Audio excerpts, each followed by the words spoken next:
So first, I'd like to say I like all the lessons that other folks have described, and just a couple other points for people who are trying to do this business. Okay.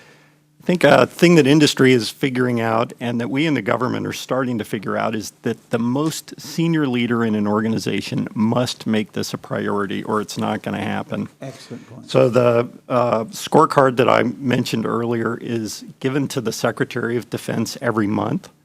So he looks at it, and then he discusses it at a staff meeting with his most senior staff, the military services, the undersecretaries, the chairman, the vice chairman.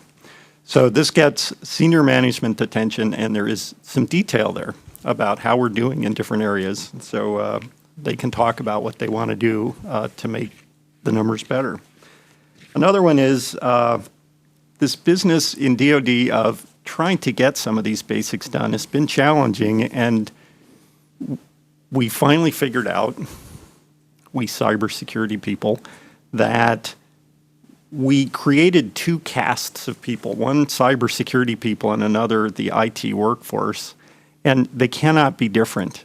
So you may need some people who specialize in cybersecurity, but everybody in the IT workforce has a cybersecurity job. So we're going through and trying to be clear about those, make sure people are trained to do those, make sure they're qualified to do those, so that it isn't the cybersecurity people somehow doing stuff that only IT people can do. Excellent. So that's another lesson. And then one more is engineering certain things about cybersecurity is very hard to do in hundreds of different places. And we, DoD, are big, and we have hundreds of places that engineer IT and systems.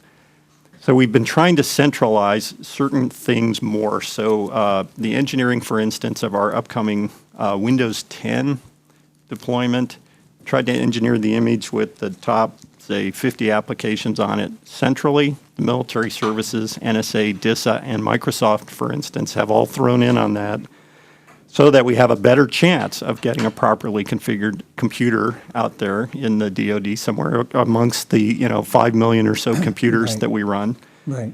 And that we can patch that thing automatically, and we can have things on that computer that sense its state automatically, so we know what's going on better. Nothing like building